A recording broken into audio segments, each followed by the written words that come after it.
ñun ci kanam ci ñaareelu pàcc bi dinañ dalal Aïssatou Diop Fall ci jàngat bi ci législative yi ba tey itam lay wax à tout à l'heure incha allah bu 8h jotee. lay nuyu. ñu ngi lay fay bu baax di nuyu waa RFM matin yëpp. jërëjëf ni Georges Déthié Diop bokk nga ci kilifay coalition Gëm sa bopp mooy coalition boobu nga xam ni. Bougane Gueye Dany moo ne ca bopp ba. te ñu ne yéen seen liste baaxul du ngeen bokk ci élection falum député yi élection législative yi war a am 31 juillet waaye démb da ngeen a dem conseil constitutionnel yóbbu fay clamé ñaar ngeen yóbbu bu njëkk bi ngeen ni coalition Benno Bokk Yaakaar dañu war a annuler listam yi da ngeen ni sax liste yëpp dañ leen war a dindi ndax benn baaxu ci lu tax ngeen doxalee noonu bokkatu leen waaye yéen a ngi doxal di dem conseil constitutionnel di yóbbi clamé. waaw xam nga réew mi dañ ne dafa tënku ci yoon muy la loi donc bu tënkoo ci yoon nag lu mu métti métti nañ delloo lépp ci yoon. parce que loolu mooy garantir la stabilité du pays tey jii ñaari recours yi ñu yóbbu benn bi mooy indiwaat problème mu nombre de parrains bi nga xam ne Benno Bokk Yaakaar dépassé na le plafond. donc dañ ko indiwaat teg ko parce que liste boobu warul mën a jàll parce que plafond moom mosuma gis nit kuy dépasser le plafond. beneen bi mooy Sénat ci boppam le 12 le 13 génn na benn communiqué wax ne amul benn mandataire boo xam ne respecté nga quand même les délais pour déposer et loolu loi bi li mu ci wax mooy que forclusion la donc liste yëpp en principe dafa war a forclos looloo tax ñu attaquer quand même les listes. par rapport à cela muy ñaari recours yoo xam ne teg nañ ko pour que aujourd'hui conseil constitutionnel aussi àddu ci. bokku leen waaye yéen a ngi bëgg ñeneen ñi tam duñ bokk maanaam lekku leen ci cere ji waaye da ngeen ci xëpp suuf. waaw man yaakaar naa ne cere sax amatul parce que li ñu gis ci Sénégal tey jii ci wàllu jalgati yoon pour jàllale yenn listes yi au su et au vu de tout le monde gëm naa ne cere amatul donc li ma gëm ba gëm mooy tey. war nañu xoolaat élection législative yi pour que quand même ñi nga xam ne dañ leen ci génne yaa ngi wax ne loi daf ñu kale mais loi kale ñu ñun parrainage la ñu kale ci logiciel à application boo xam ne tey jii démontré nañ à suffisance quand même les incohérences et les anomalies de ce logiciel. mais noo leen mën a démontrer cohérence bu logiciel boobu te même logiciel bi la 8 listes yi nga xamante ne ñoom la ñu ministère de l'intérieur en tout cas validé ñoom suli wuñ évoqué wuñ loolu. waaw parce que ñoom bokkuñu en réalité bu leen fàtte ne mouvement Gëm sa bopp dirigé par le président Bougane Gueye Dany en 2019 dem na ci parrainage pour présidentiel donc am na loo xam ne ñoom xam nañ ko bu baax ci wàllu parrainage ci. Gëm sa bopp. yéen kay mënuñ jàpp na xam ngeen parrainage parce que déjà présidentiel ñu recalé leen parrainage législative également ñu recalé leen parrainage. très bien non tout a été fait sciemment dinaa la ko wan léegi. parce que Gëm sa bopp kay war naa jóg ci boppam. indi naa une documentation pour wan la lu leer ni midi tey jii boo xoolee parrainage suñu dépôt de parrainage parce que lépp en réalité man maa ko def donc lii dépôt la dépôt bi soo ko xoolee logiciel bi lii mooy li nga xam ne en réalité la DGE moom la ñu jox comme bordereau de réception. donc soo ko xoolee tey jii ci dépôt bi da ngay gis ne on a déposé sur les 13 régions du Sénégal tey jii soo xoolee bi ñuy saytu validité parrain yi kii mooy bordereau récépissé bi ñu validé ba pare da ngay gis ne même logiciel bi mënul reconnaître suñu tour muy la grande coalition Gëm sa bopp ils étaient obligés de nous imposer de mettre seulement Gëm sa bopp et en majuscule. tey jii boo xoolee procès verbal bi da ngay xool ne foo xam ne ñun déposé wuñ sax logiciel bi daf ñuy jox ay parrains muy la diaspora on a des parrains diaspora mais on l'a pas amené dañ ko bàyyi bureau parce que bi ñu defee les 13 régions rek on avait déjà 5 fois ce que nous réclamait donc on avait jugé nécessaire vu le temps. waaye na fekk mu baax mu valide. waaw dinaa ñëw ci loolu baax kay yaakaar naa ne loolu du suñu jafe-jafe mais da ngay gis ne procès verbal bi machine bi génne logiciel bi daf ñuy jox ay parrain si diaspora or ñun déposé ñu diaspora mu ngi nii Georges. mais lu mën a possible ndax nit ki mën naa nekk Sénégal fii peut-être nekkoon fële te soppiwul fi mu war a wootee. déedéet je suis désolé de le dire quand vous nous donnez des parrains en Mauritanie en France en Guinée-Bissau en Espagne aux États-Unis en Côte d'Ivoire Gabon Grande-Bretagne te yóbbu ñu ñun diaspora ça pose problème donc loolu mooy anomalie yi nga xam ne gis nañ ko te ñu dàq ñu nag ci au départ rek 36 000 presque 37 000 rejets yoo xam ne dañ nañu pour autre motif pour les 37 000 te boo ko xoolee jàmbat ko bi ñu ko xoolee def audit bi da ngay gis ne les 19 600 yëpp dañ ko rejeté pour autre motif ne ni ce sont des non-électeurs et tey jii soo xoolee tey jii ñoom li leen jox ñoom dañu ko delloowaat avec des numéros d'électeurs ba pare nañu ay non-électeurs ñu génne leen carte d'identité yi wan leen ne ñii ay électeurs la ñu ngi seen numéro électeur ñu ngi seen bureau de vote ñu ngi seen centre de vote. yéen da ngeen jàpp ne li ngeen def baax na waaye Macky moo leen di xeex loolu ngeen gis. mais ça c'est clair net et précis. waaw Macky nu mu leen di xeexee te yéen mosu leen wane seen doole xamul seen doole nu mu toll. am nañu jàpp ne doole du néew la sax. xëy na Macky talul di xeex ak Bougane di ko galgal. waaw xam nga doole bu néew aussi ça dépend ci kii koy apprécier tey jii yaakaar naa ne tey def nañ ay résultats yoo xam ne. ci élection locale yi war na ndax ñun taxaw nañ wala taxawuñ te day dafa gën a yokku beneen bi ma développé pour sénégalais yi gën a comprendre que tey jii li ñu constaté mooy que y a un problème de fichier fondamental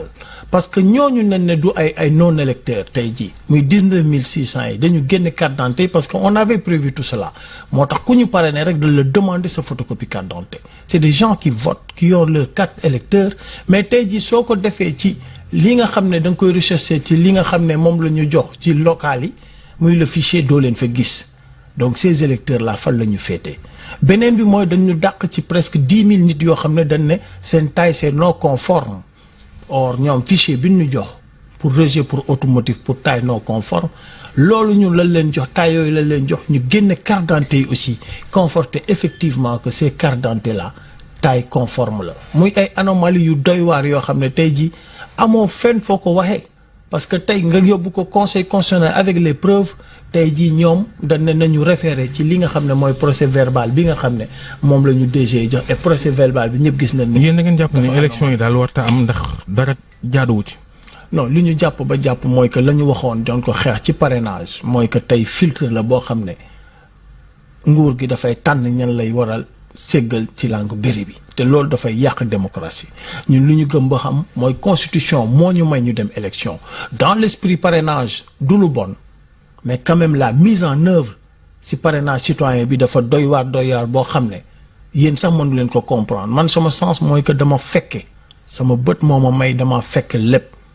li am tey vendredi passé ñu ngi dajeex société civile ONG 3D ñoom Boubacar Ba ñoom ñëpp mais on les a montré et ñoom aussi dañoo jaxle ci lu ñu gis. mais lu tax mun leen baax la ay parrainage gis ñoom ay Pape Djibril Fall nga xam ne ñoom bët ki dem lañ dugg ci yëf yi baax la yéen baax la wu leen yéen gëm si bopp nga xam ni 2019 ba léegi yéen a ngi yëngu. xam nga dama lay wax benn wax naa ko ci plateau yu bari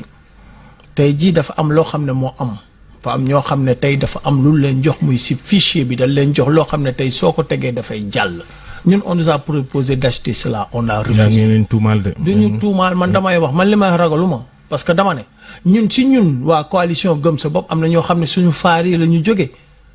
même pas avant ñuy déposer parrainage même pas 10 jours 15 jours ils ont réussi comme lettre à la poste parce que suñuy responsable lañ doon jël et cetera et pourtant ñooñu dem nañ parrainage mënoo ko complexité bi ci am mënoo ko liggéey ci fukki fan. kan mooy joxe loola. non xam nañ leen proposé kan la. mais DGE. foofu am na ñoo xam ne tey ji soo génnee tuuma gi amul lu ci garaaw li ñu wax ñun dañ koy assumer dama ne li ñu dal tey ça a été programmé li ñu dugal ci seen logiciel bi ba nga xam ne tey jii loo fa dugal lu ca bokkul da koy sànni fële ñoom xam nañ ko dama ne mën nañu ñu dàq ci 36 000 presque 37 000 parrains te li ñu dàq lépp laa la wax ni c'est conforme dama ne la vendredi on a gis nañ waa société civile jox leen ko démontré ñu gisal ko seen bopp ba ñuy dem sax dañu ànd ak ay nit yoo xam ne dañu yor seen i carte d'identité seen carte électeur di voter te ñooñu boo leen tapé ci fichier bi ñu jox en janvier doo leen gis y a un problème fondamental du fichier te tey jii lan lay wax mooy que opposition dina liggéey ba sonn soo demee élection tout le travail sera annulé. audit lu mu doon jëriñ kon. laaj leen ko ñoom. dama ne benn structure fii moo fi joxe carte d'identité muy daaf donc nag mënoo délivrer ay carte d'identité en bonne et due forme nit ñi di voter yor seen numéro électeur nga génn dàq ñu ne non électeur ba pare ñu ngi yor seen numéro électeur di voter yor seen centre. nga gisaat beneen bu dee ni nga koy waxee noonu la demee kon non jaaduwul. société civile moom gis nañ démb maa ngi ci benn émission heureusement que ñu invité mu nga woon présent mooy suñu Pape Ñing bu GRADEC il était présent ñoom ñëpp gis nañ da ngay gis nit koo xam ne sax ci audit bi ñu def dafay am benn numéro électeur la ñaar ñetti nit ñoo koy moom kii di voté Ndaamaatu kii di voté feneen. ah bon ci benn numéro électeur donc du ay waxantu. moi je suis un syndicaliste. mais da ngeen di génne firnde yi nag. non firnde yi jox nañ ko même société civile ku bëgg a tey jii ñu génn waa firnde yi et on a assez fait de démonstration avec la presse. maintenant nag fi ñu toll nii mooy que nit ñi dinañ sonn bu ñu demee élection alors du ñu gis résultat. parce que gis nañ loo xam ne itam jaaxal nañu. mooy démb maître Ousmane Seye di avocat bokk ci Benno Bokk Yaakaar gunge woon mandataire Benno Bokk Yaakaar Benoît Sambou ci conseil constitutionnel ñu yóbbu fa ñaari clamé ñoom nee ñu dañoo bëgg ñu niidal liste Yewwi Askan Wi ci Dakar ndax respecté wul parité ba noppi ñu defee beneen clamé ñoom bennoo ne seen liste suppléant ci liste proportionnelle bi ci scrutin proportionnel boobu nga xam te parité moo tax mu daanu ñu bëgg ñu joxaat leen seen liste mu normal. waroo googu noo ko gisee. non c'est-à-dire que c'est une continuité ni naan prolongement par continuité ku def mat moom la ñuy def aujourd'hui pièce théâtrale bi nga xam ne erreur monumentale la arrêté ministériel bi loolu la ñuy continuer c'est une pièce théâtrale parce que la code bi dafa leer loi bi dafa leer benn liste la et composante liste yi moo nekk des titulaires et des suppléants il y a pas de liste et c'est une erreur fondamentale ci arrêté ministère bi parce que su ne la liste des suppléants wax la liste des titulaires kooku jalgati na c'est une seule et unique liste et dans cette liste-là il y a des titulaires et il y a des suppléants maintenant ce qu'il faut constater c'est que ñoom ñëpp seen liste yi baaxul parce que seen liste yi dafay incomplète dès l'instant que la parité n'est pas respectée et même bu la joxe autorisation nga changer góor a koy changer jigéen ñi koy changer parce que li ñu mën a changer mooy li nga xam ne mooy ay erreurs matérielles li nga xam ne âge bi par exemple dañu constater âge bi xale bi mineur la mënagul nekk wala mu am décès wala mu am aussi ay pièces périmées loolu la ñu mën a changer mais quant à la parité kooku kenn mënu ko changer góor mooy changer góor jigéen mooy changer donc erreur monumentale la te brèche boo xam ne tey jii buñ ko bàyyee mu jàll élection yu fi mënti am day bari coow parce que di nga gis coalition boo xam ne dafay indi uniquement ay titulaire am ne moom lay présenter wala ay suppléant am loolu ça n'existe pas il faut que ça soit très clair c'est une liste unique la loi est très bien définie c'est une liste unique une liste composée de titulaires et de suppléants et aujourd'hui on ne peut pas séparer les suppléants des titulaires et loolu c'était pour sànni benn bouée Benno Bokk Yaakaar mais boo ko sànnee benn bouée di nga tijji brèche di nga indi lu masul am Sénégal mooy que tey jii di nga permettre quand même l'anarchie ou le non-respect continuel de la loi. delluwaat ci recours yi nga xamante ne déposé ngeen ko. revenir également ci question bu Babacar ndax tontu woo ci ni nga war a tontoo. deuxième recours bi da ngeen bëgg invalidation liste yëpp. waaw ce qui veut dire bu ñu invalider liste yooyu yëpp élection du am le 31 juillet. par conséquent. xam nga élection warul am 31 juillet ngeen jàpp. man li ma gëm ba gëm mooy que tey jii si ñu nar a demee ci élection yi je crois que problème yu bëri dafa jóg. ni ñu dem ci élection yi mën na jural réew mi loo xam ne kenn yéenew ko réew mi li ñu gëm ba gëm mooy que on a constaté te loolu SEDA moo ko génne ci communiqué ne du benn mandataire boo xam ne respecté nga période du dépôt yi et loolu loi bi li mu ci wax mooy forclusion ñu ngi wax Benno Bokk Yaakaar mais Benno Bokk Yaakaar pour mu déposer ay listam dañ leen mujj jox benn salle climatisée déposé nañ presque 48 heures avant oui, mais ça jox nañ ko Yewwi aussi ah. non waaw Yewwi toog nañ 27 heures biir direction générale des élections salle climatisée. fauteuil ak table. très bien lan moo tax duñ ko jox ñeneen ñi. lan moo tax ñoom ñin ko jox ñeneen soxlawul dañoo déposer dans les délais. waaw moo tax ma ne qu'on respecte la loi bi warul nekk ñaari loi. li ñu wax mooy. buñ nee app bi jot na nga teg sa tànk biir direction générale des élections rek. loolu la ñu wax non. léegi kon nit ki mën nga fa def 3 ans kon di defar say dossier. waaw Babacar mais xam nga élection nag diggante loi la ak déggoo. waaw moom laa xam nga loi dane la. entre loi consensus tradition. dernier délai. c'est à minuit boo fa tegee sa tànk. on peut comprendre man nga am délégation sax quelques heures mais délégation presque 2 jours pour faire des listes cette loi là a été bafouée Babacar bu boobaa ñun mën nañ fa toog 3 mois aussi di defar ay listes dès l'instant que minuit fekk nañu fi il faut que ñu bañ a jouer ci xelu Sénégalais yi man li ma gëm ba gëm mooy que la loi elle est dure mais c'est la loi. La loi doit s'appliquer à tout le monde. Aujourd'hui lii xew Sénégal mooy que dafa am loi wu ñii fi nekk. Et wax naa ko qu'on le veuille ou pas, DG n'a pas fait son travail parce que bu defoon travail am correctement du ñu toog di xaar ba ay mandataires ñoom ñooy dem di génne ay anomalies li ñu gis fii lan la pièce théâtrale boo xam ne DG tey jii tey il faut que mandataire mu jóg dem saytu li si pour gis ay anomalies ana rôle DG foofu te nag bu nu gisee anomalie di nga ko notifier nii mais doo ko notifier Benno Bokk Yaakaar. Ça pose problème et je l'ai dit ñu bëgg ko ñu bañ ko DG yi Benno Bokk Yaakaar la tey ministre de l'intérieur li mu def tey nekkatul ministre de l'intérieur du Sénégal c'est le ministre de l'intérieur de Benno Bokk Yaakaar parce que moo la gën a xam li texte bi wax mënoo jël une liste boo xam ne liste la composante liste yi c'est des titulaires et des suppléants nga xaar ko ñaar pour jàllale ne non na liste titulaire yi dem liste suppléant y a plus de liste mosoo gis sax ci football bi nga xam ne nii un entraîneur dafay indi rek liste titulaire yi bàyyi fële remplaçant il faut ko gis ci àddina donc loolu dafa doon lu doy waar loo xam ne ci tarixu politique Sénégal loolu moo ci fi am lii ko indi nag mooy lii la ñu waxoon mooy que tey à la kulli alit il faut nga tànn ña ngay bëreel te loolu nag mënul nekk ci réew mi parce que réew mi nag ñum mu la woon. ndax da nga jàpp ne Benno Bokk Yaakaar Yewwi Askan Wi mbuuru foofu ko fariñ ba tax doo leen rejoindre opposition bi ci seen xeex wa nga xamante ne ñu ngi koy sumb. non man li ma gëm ba gëm mooy dama la wax du contradiction dama la wax ne tey pour tarixu réew mi même Benno Bokk Yaakaar lii moom ci boppam waru ko nangu dama ne xeex bii xeexu démocratie Sénégal la